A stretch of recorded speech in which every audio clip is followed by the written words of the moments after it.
Welcome sa episode 14 sang Dead Man Talking, in which gag-guest kita mga artist, mga entrepreneur, mga person nga kung diin makakuha ta inspiration sa ilang mga stories, sa ilang mga struggles, no, makakuha man ta mga lessons.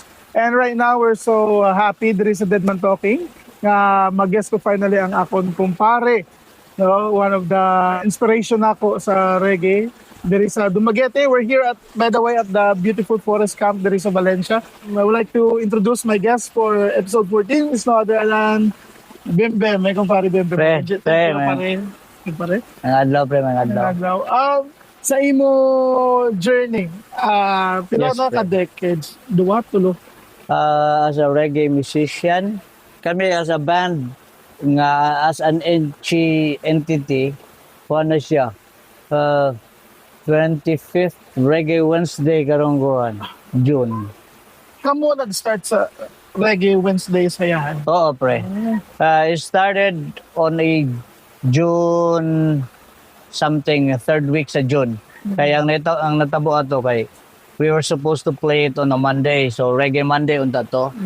So but then we were drunk on that Sunday that we thought on the Monday would be a bad idea. Ang conceptualize ani is me and a very good friend of ours, Sandy of Hayahay, the owner of Love Us and Hayahay. So we were out drinking on a weekend. So nilaos nag-bleed siya among lakat na bleed sa Sunday. So by Monday we thought like it would be a bad idea to, where our sole purpose was to spread reggae music and have fun in the process along with drinking. Mo to. So, much more ang have fun. So, much more ang have fun than drinking. So we thought like Monday, ano ko lisod, we still have a hangover on a Monday. So, sige, let's try it on a Wednesday. So ever since nato, na mo na siyang Reggae Wednesday. And we've been doing that for almost 25 years. 25 years, this June, third week, sumatol siya. It's going to be like June 20 would be the 25th year of Reggae Wednesday. Wow. So almost happened na, oh. And then, we tend to celebrate it na lang as a band. Hindi mo na lang na to, since it's our first, nalimot naman ko na kung when the band started, so we adapted the day nga mo lang na siya. Hindi mo lang na to ng anniversary sa Kuan ay, Enchi ay. Pero ginasense nga na, oh. So it, a span of 25 years for reggae music. So, that means students pa kamo that time. Wala na, pre. I was already working. A good thing with my job back then, naman ko ato sa Sky Cable ka trabaho. Ang mga kauban, mga upod na mo sa banda kay why man sila mga obra, why sila work. And then ako back then I was still single. So ang akong income mo yung ginagamit pang inom, pang bakal inom nun. So we were having fun. Among concept is reggae house party. House party Okay. tamong trip pre. We would bring the instruments to houses din mo to, mag house party dito. Until nga napo tong Reggae Wednesday, so Wednesday, house party, pagka weekend, Wednesday, Reggae Wednesday, pagka weekend, house party. So may sa. So it was the fuel ang akong trabaho back then para sa creativity sa tanan, makainom, then we would band together. And then it was all thanks to my job at Sky Cable. Mo to siya nakabayad ato. Oh. Was it always hayahay ang house of Reggae Wednesdays? Mo ikuan siya pre. Because we are at home there. Sa Hayahay at home eh. So naatoy Hayahay sa Bacolod last time, di ba? We made it a home for reggae music as well dito sa Bacolod. So naay Bacolod nga Hayahay, napoy Dumaguete nga Hayahay, and it became a movement nga kinimoy one reggae establishment na to. So it was a big help yapon to, along with daghan kayo nga mga reasons, daghan nga nakatabang, daghan kayong mga components nga nakatabang na to create the reggae scene kining hayahay was the main ingredient to that. So we were inviting people, we were inviting friends from all over to play at hayahay. Bisan to Indio I played sa hayahay. Brown Man Revival katong at the height of their career nga we were no longer accepting people.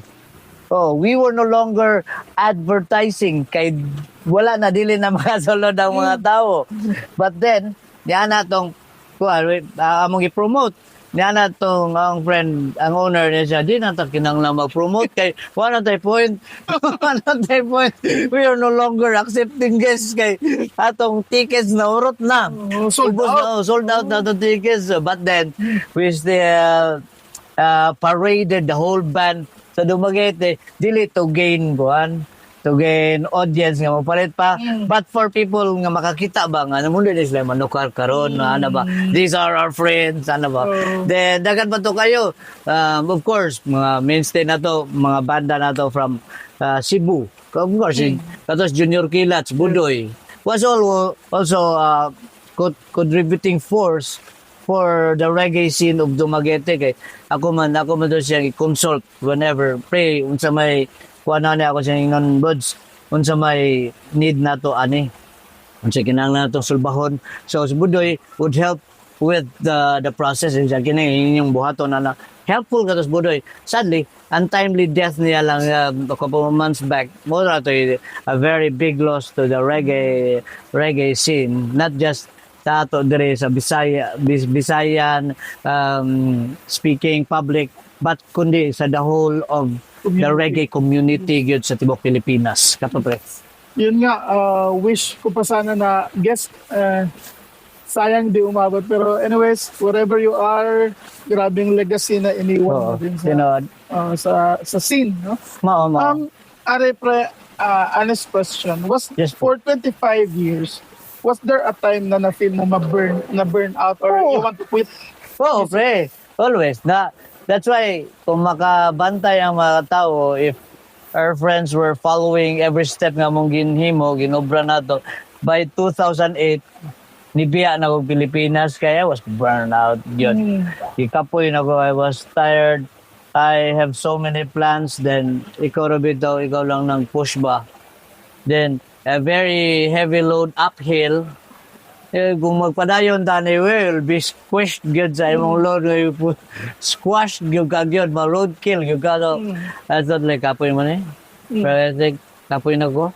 So I went abroad and then work, and then reggae music still called out. So ana ko, I think I need to go home and then magpadayon na puta of what we're doing. That's why karon okay na ko with new renewed recharged energy, but still naragyapon ng mga watbe, naragod gyapon ng burnout gyapon, but still we are in control of our burnout now. So mga kapoy na ko we'll deal with this tomorrow, dili na to ni kuanon. Inana sometimes we as reggae musicians, ako kabalo ko kaila po kunin mo nga, sometimes we take it to the heart yun. Ati pasulod sa tong heart, kaya singkasing yun heart na to deal with reggae music with our bandmates.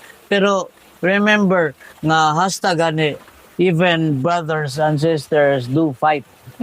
The tendency lang ng brothers and sisters, they have no choice. You cannot choose your brothers and sisters. Kaya mayon ko nga ay pwede ka na siya akong brother, kana siya akong sister. But that's not the case. Kung mga relatives na to, atong brothers and sisters, they are our brothers and sisters for life.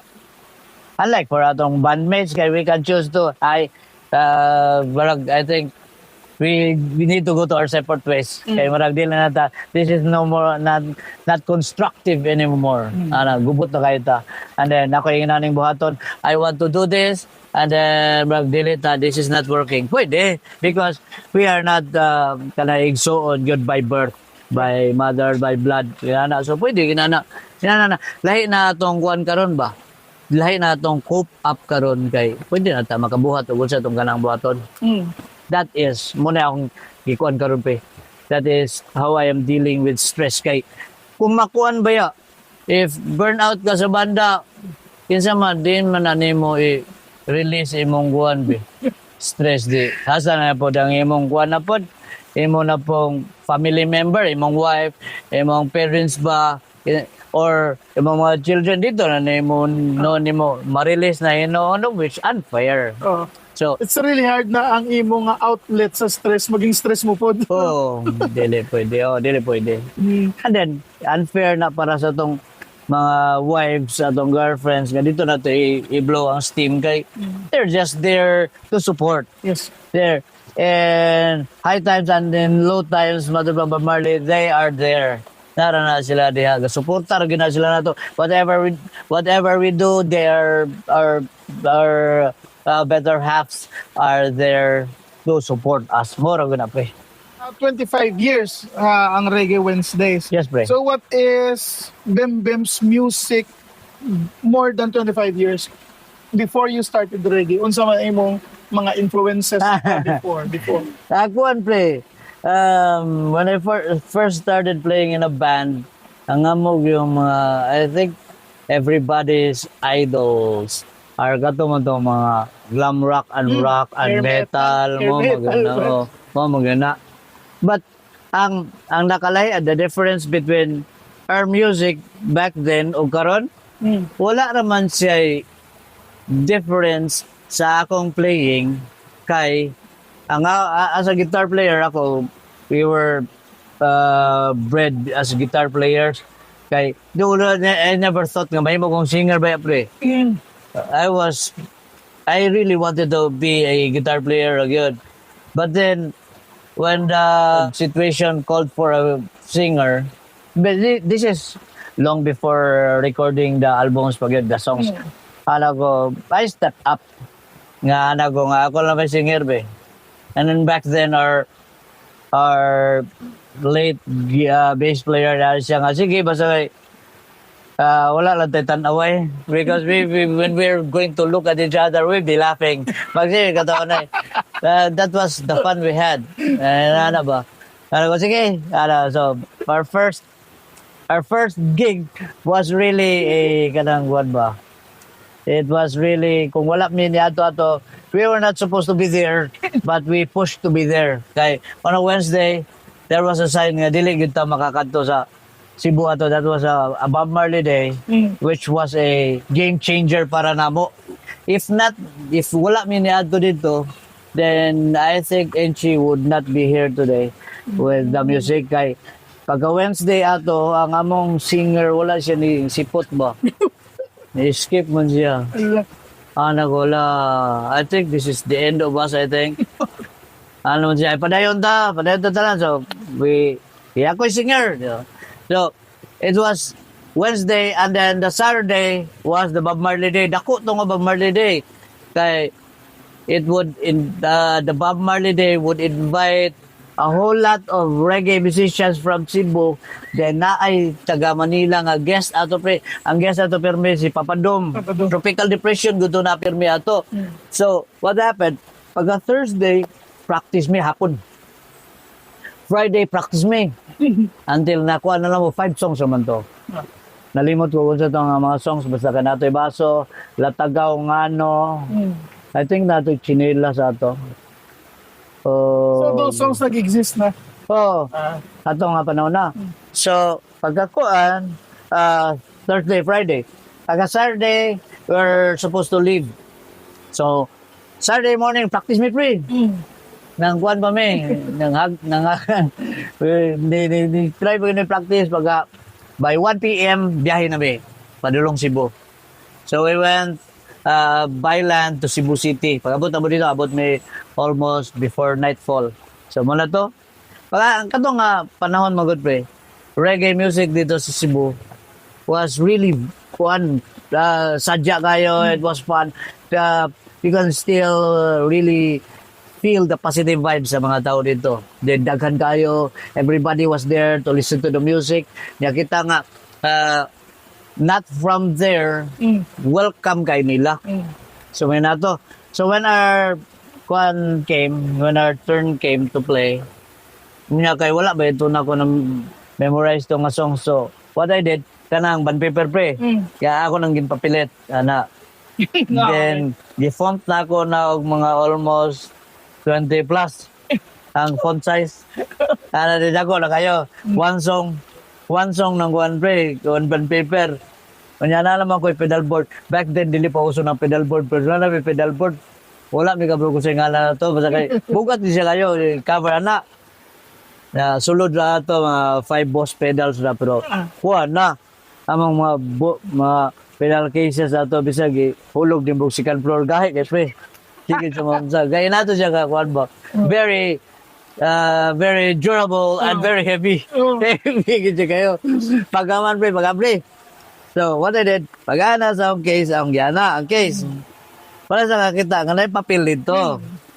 Nga pagana kay stage man taas-taas ang stage. So pagbuta nga na dito sa case, gihanap na ko tong papel. Lyrics. Lyrics.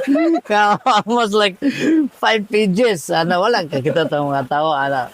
Then gihana na patungan ako sa pedal case ana.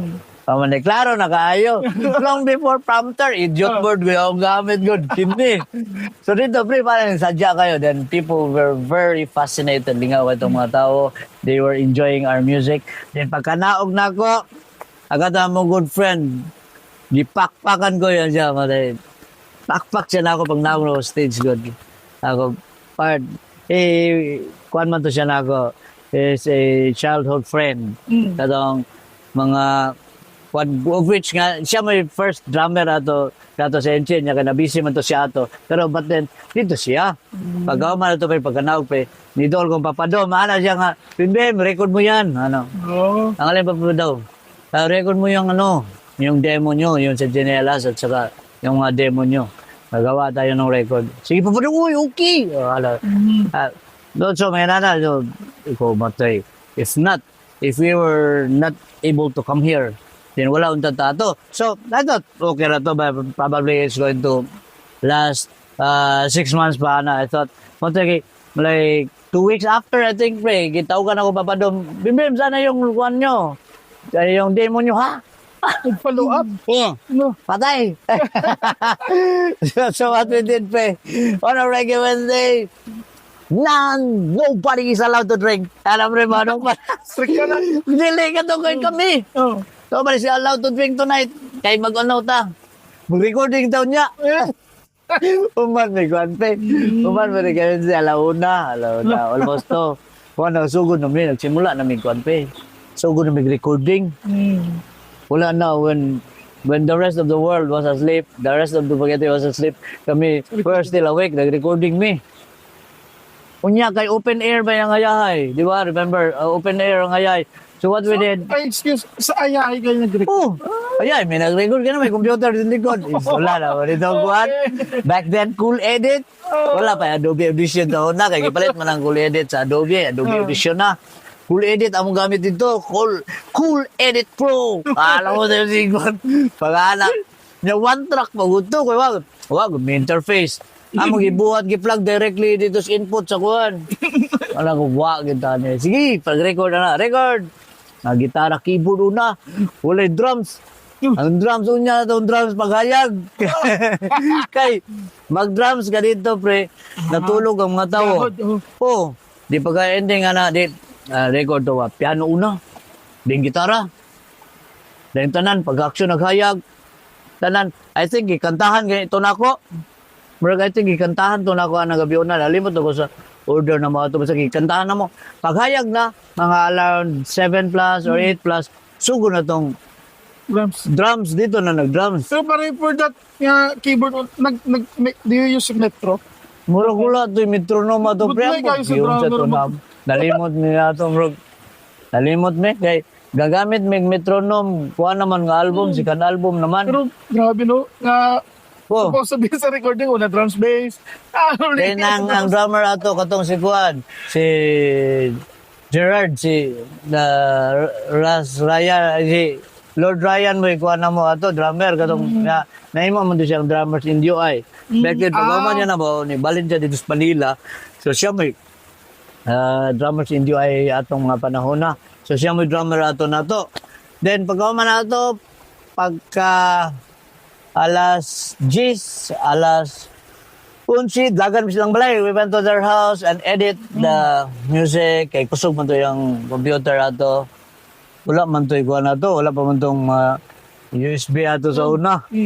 Mga around 2004. Wala pa to pre. Mga hard drive yung gamit. Dala tong hard drive. Dito silang balay. Install na mo tong Cool Edit. Dito na mo gi-edit yung 3 songs among padala kay. Kinanglang isend sa aeroplano o by 1 p.m. Rush git. Oh, rush dito. Grabe. Pag-abot sa Manila, gamitin na silang papadom. Gamitin na silang papadom sa mga executive sa kuan na to, Galaxy Records.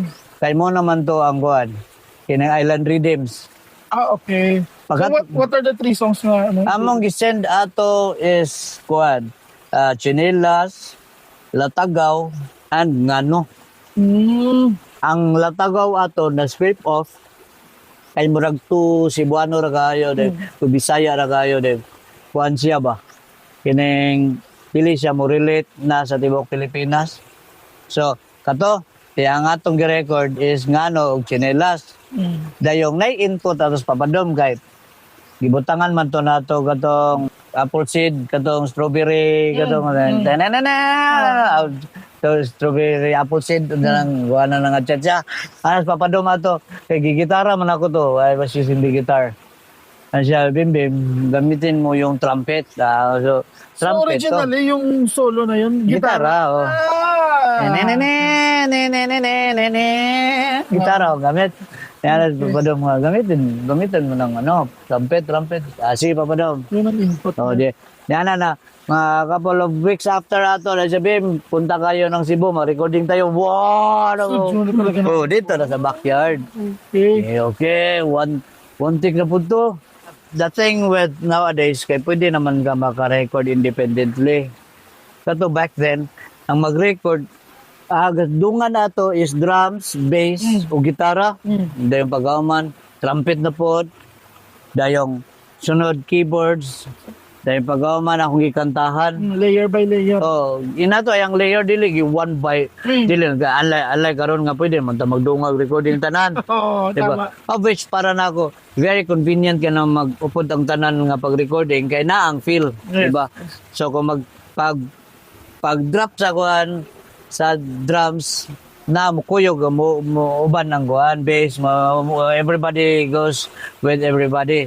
Pero mo to, but then kato sa una mag-record gimi kuan gyud brute force gyud mo kini nanay then until pag nakadungog na mag-una pre ano ko wow this is it. Sila na nag-mix nun. Oh, taga-kwadra, taga-backyard. Anong song nyo talaga na original na you think nga talagang pumutok talaga sa buong isla ng Pilipinas? Na nakarelate talaga lahat. Kanang kuan pre. I think kanang standby is gidugagan naman ako naglaying lyrics. Ang third stanza na ako nang giusab. Then wala pod may kabalugin sa di nagikan. Talaga nagkanta. So dili kana siya. Our song would be I think kuan. Kanang ngano pre. Ngano batong tugmang giatay. Not baboy? Dili pod kay ang baboy pud pre. Is mura siyang siyang nursery rhyme ba? Pero back then dayong dili man ko makaingon nga kami basically 100% nagay mo kay nagka-second stanza ako of course dapat isulat kay panguban-uban ana kasi nga wala kita kabalo ko sa ikuan ana ngay mo it's an old murubog nursery rhyme then di mo ra nato inana di butangan nato mga instrumental so mga inana. Kanya one thing good pre, I am very thankful for all the pirates pre. Eh kung wala itong mga pirated copies na to, I don't think na mo atong music is going to go that far. So, Kasi mga burn, no? oh, ako, I was asked one time by radio station, very salty, what can you say about the pirated copies of your album? But then I would say thank you. Oh, kaya spread man. Then, for me, ang recording pre is not for kuan money making, dili siya money making, kuan siya kini for marketing gud siya para nako. Dili siya kuan, dili siya yung you're going to profit out of it, you're going to market out of it. Kaya mo magagan market sa magkaroon Facebook, grabe kaya Facebook So, maka that time, those during the times before, kaya wala pa man masyado social media, how would you promote pag-mga event? Ay, One free text brigade. We call it text brigade. Wala na yung message. Send to me, eh. Send to me. So, we had a whole lot of numbers sa among cellphone and back then kay text man tong ito ato. Wala man to social media. And then, Friendster cannot send PM. Dili mo to cannot send private messages. Ang kamura mo istorya mo uh, sa Friendster, I think sa comment section. Sabi, walay Friendster back then. Ay walay Facebook. So, Friendster and text messages. Hindi kay mahal ba itong text messages? Dili karon, dili na para karon na unli ba? You can send to all network unli. Super message. Super message. Grabe ka po na to. And before, it's 30 pesos, pero ang pinaka-minimum na load. Good ba? Sa mga listeners, do you think may changes po sa ilang mga taste in reggae music or Probably because all kinds of music are available online. So, what would be patok for a certain song, mo bleed na siya, mo patok na siya sa whole world. Dili na. Because of internet, nigamay ang world sa internet. So you can communicate with all your friends. Pinaagi sa internet. Mura siya nakausap. So, kung makinis sa US, muna siya sikat na kanta, paminawon ko ng Pilipino. So, hinana siya, mausap. So, in unity, nahimo na siyang netizens choice na siya. Kind of reggae music, hinana na siya. Kaya ano, mga revolution, mga soldiers of the army. Ano sila, layo man na kayo, dili man na siya katong mga priya sa unang atong paminahon. Dili man na siya mga big mountain. Kaya kato kay big mountain niya, butro yan ang music. Kaya siya madunggan din nato sa online. So, that's how I see it. Mga pagumang. or ano na, fusion? So, tinod. Nag-evolve na rin si reggae. Oo. I want you to know rin na daghan ka kaayo din para ng mga musicians and especially sa reggae. Do you have any message to them or sa mga bata pa na gusto rin pagtahak sa banda? Yeah. Kana pre, should we say, ako si Pempem and would tell everybody na itong mga karon mga old musicians, mga young musicians, yung mga younger musicians, mga younger reggae artists, kapag padayon ra mo, choose lang kung unsa inyong ganang buhaton, pero padayon lagot. If you want to create your own songs, pag-create mo, create your own songs, kay kana, this is going to be much more kanang kuan. Layo mo maabot ana, you're going to take you further kanang yung mga kauling songs because this will be freedom of your expression. Okay man ang mga covers ba, but sila na may gahimo ato. Explore your mind paghimo mo gayon yung mga kaugalingong mga music, and then let people know who this will make you, let the people know who you are o unsa inyong sound. Ina para sa to mga bata, mga bata pa tayo na to, continue if you are into music now, continue what you're doing, but prioritize your studies. Inyo mga pag-eskwela, unahan ninyo na there is no monetary aspect in being a musician. Wala ta, dili ta parehag US nga dagko kay lang mga kuan dito kay musikat kag maayo. But still, dauna ganay kay kato sa una kay they were selling tapes and records. Karon kato we can market our music throughout the whole internet. Muna, ay importante, yung sa inyong eskwela, study first, and then continue as a side project, follow your dreams as a musician. Basta kay mo na unahan ko ng pag-eskwela. From Master Dundun. Master, pare, any social media or any plans in the future if pwede mo promote any gigs? Sige, salamat pre. Kami, our Facebook page is NGPH, pero much more, ang akong sulti is not our gigs, are not our music, but for you out there, please po support sa inyong local reggae scene. Dili sa inyong local reggae scene lang, for your local musicians. Ayaw nyo, do not ask for merchandise. Ayaw nyo pangayo ay lang merchandise. Ayaw nyo pangayo ay lang mga t-shirts. Ayaw nyo pwede libre. Ayaw.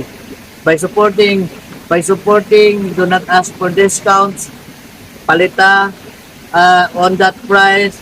Go to their gigs. Muna ako ikaingon. Muna ikanan ako i-promote. Let us promote and let us love and support each of our local musicians. Para kay kini sila, these are the people giving the freedom of expression at chance para paminawon. Okay? Mura na siya ako ikakuha ninyo. Muna ako ikahangyo ninyo. Thank you, pare. Thank you, Fred. Thank you, Ganda mo, Fred. Benchi. Thank you, And thank I you. hope sa sining episode you're inspired and you're motivated. As what Mr. Dundun said, easy na kaya mag-produce music. You can see mo room, you can create your music. So explore and share it and don't be afraid. Kung may maminaw o wala, just keep on doing it for yourself. May mo artistry mag-develop. And that's it. We love you guys. See you sa next episode of The Grand Talking. Thank you. Apeng, along.